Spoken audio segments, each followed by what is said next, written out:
A ja vam kažem da su to samo želje. Bez prave snage. To je slaba molitva. Bez prave vjere da je lansira. To je više volio bi da se to dogodi ako ne moram ništa poduzeti. Razmislite se o tome.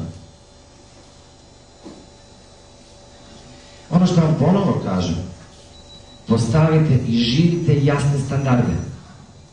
Jer ako ne postavite jasne standarde, vi to bolje od mene znate, ponovo se vratite u iste navike, u istu rutinu života, u istu kolotečinu.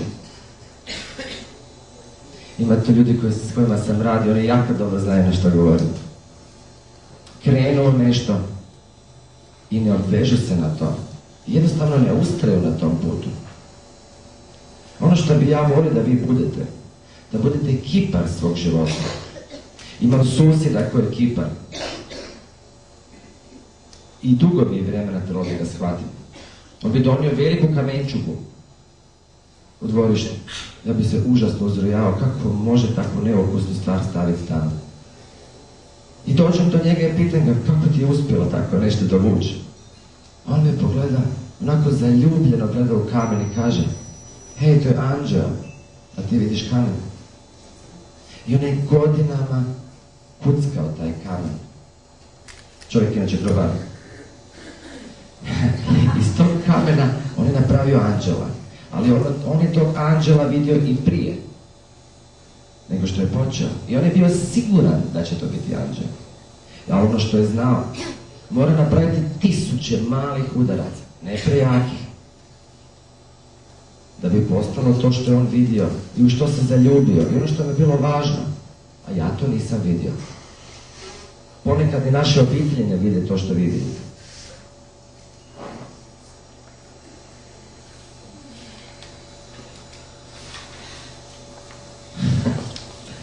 Ja sam pretpostavio da ćete postaviti neka pitanja, pa sam se odmah pripremio za njih. Zašto ipak tako puno ljudi ne živi život kako žele i zaslužuju? Zbog toga što su zaokupljeni traženjem isprika. Vidite, ljudi su paralizirani strahom da neće uspjeti kreirati standarde koje žele. Isti principi su vam u zdravlju kao i u poslu. I takvi ljudi rijetko ili nikada ne donose odluke koje bi njihove živote mogle pretvoriti u remek djela. Zato što su paralizirani strahom. Nisu krivi zbog toga. A jesu.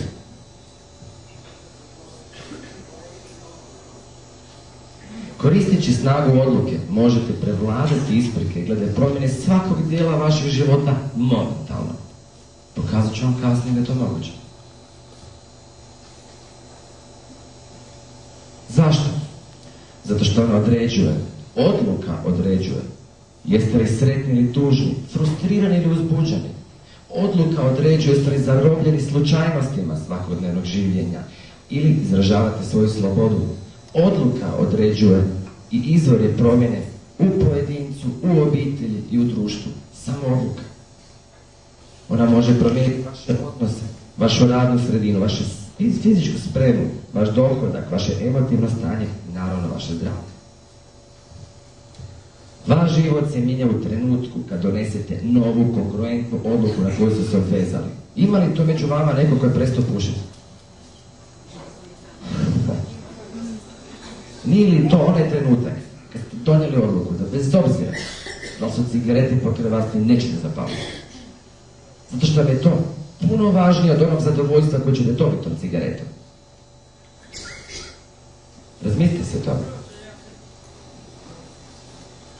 I sad vas pitam, hoće li današnji dan, nakon što vodite svog simpozija, biti dan kada ste donijeli odluku da ćete biti osoba puno više od onoga što pokazujete? Hoće li današnji dan biti dan kada ćete donijeti odluku da ćete razviti svoje potencijale?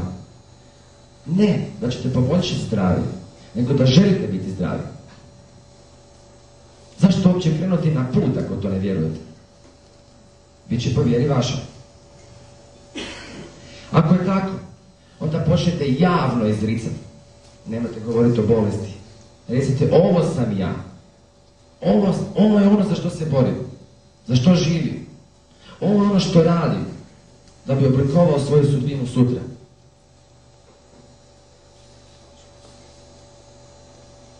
Ako razmišljate, volio bi donijeti takvu odluku, ali to nije u skladu sa mojim mogućnostima. Koliko puta si to postavite pitanje? A ja vam kažem, među vama, da ne kažem u svijetu, ima toliko primjera ljudi koji su u puno teže situacije nego što ste vi. Znam kad radim sa slijepima, pa kad mi čovjek kaže dao bi sve na svijetu samo da vidim dvoje. Onda se zapitaš, Bože dragi, ipak imam nešto što nema. Ja bih vam mogao pričati jako puno primjera ljudi koji su usprkos svim teškoćama i frustracijama života uspjeli postati primjer. Spomenut ću jednu ženu. Žena koja je dala svoje zdravlje da bi imala dijete. I rodivši to dijete, ona je dala svoje zdravlje. I zato što je znala što je važno. I zato što je imala toliko ljubavi i toliko snage da se izdigne nad svojim potencijalima, da se digne iz kolica. Bila je skroz paralizirana, imala je MS. Nije mogla ni govoriti. I godinama je ustrajala. Sada 32 godine ta žena hoda i radi. Bila u kolicima.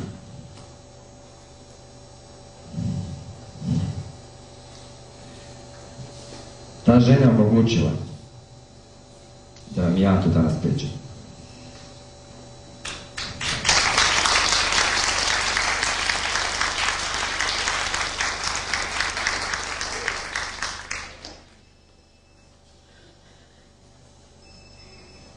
Ako razmišljate, volim bi donijeti takvu odluku, ali ne znam kako ću promijeniti svoj život. Ja vam ponovo kažem, budite poput Hanibala kad je krenuo na Rim. Ako nema puta, napravit ću put. Ljudi, poželite zdravlje. Vratite se u ono vrijeme kad ste imali 17-18 godina. Meni je strašno slušati. Kad ljudi krenu na put odraslosti da bi ostvarili te želje i zaborave ih na putu. I više ne znaju zašto žive. Strašno je to. Ovo je hram zdravlja, zapamtite si to.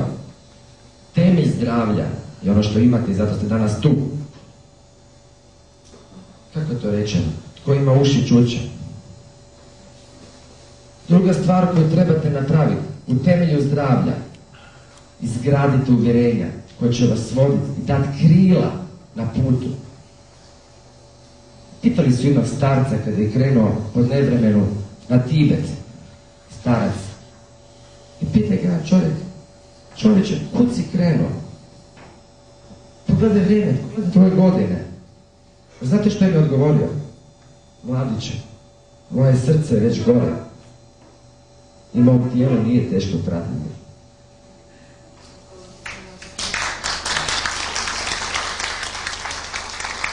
Prva stvar koju trebate napraviti, da bi podigli hram zdravlju, postavite jasan cilj, obvežete se na njega, poduzmete akciju svaki dan, primijetite da li to radi rezultat ili ne radi rezultat.